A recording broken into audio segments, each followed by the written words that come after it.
দুর্বল করে রাখা হয়েছিল, তাদেরকে আল্লাহ তাআলা পৃথিবীর মালিক বানিয়ে দিয়েছেন, সম্পদের মালিক বানিয়ে দিয়েছে।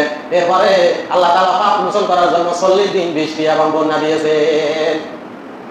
আবার নূহ আলাইহিস সালামের সময় যখন বন্যা হয়েছিল, মাত্র 40 জন ইসলাম গ্রহণ করছে, আর কোটি কোটি পৃথিবীর যত মানুষ ছিল তাকে অস্বীকার করেছে, আল্লাহকে মানে নাই। নবীর দাওয়াত গ্রহণ না করার কারণে আল্লাহ বন্যা দিয়েছিলেন। জতির পাহাড়, যেটা পৃথিবীর মধ্যে সর্বোচ্চ পাহাড়, এটা উপরে আরো 40 হাত 40 গজ উপরে পানি উঠছে। সেই দিন তার ছেলেকে আনাকে বলছিল তুমি নৌকায় উঠো, সে উঠে নাই। বলতেছে বাবা যদি পানি একটা বেশি হয়, আমি অনেক লম্বা, না হাঁটু না কোমর না গলা পর্যন্ত হইব, আমি এত লম্বা, এত পানি উঠবো। কিন্তু সেই দিন এত পানি উঠছে, পৃথিবীর মধ্যে সর্বোচ্চ পাহাড় হচ্ছে জতির পাহাড়, সেই জতির পাহাড়ের উপরে 40 হাত পানি উঠছে, সব ধ্বংস হয়ে গেছে।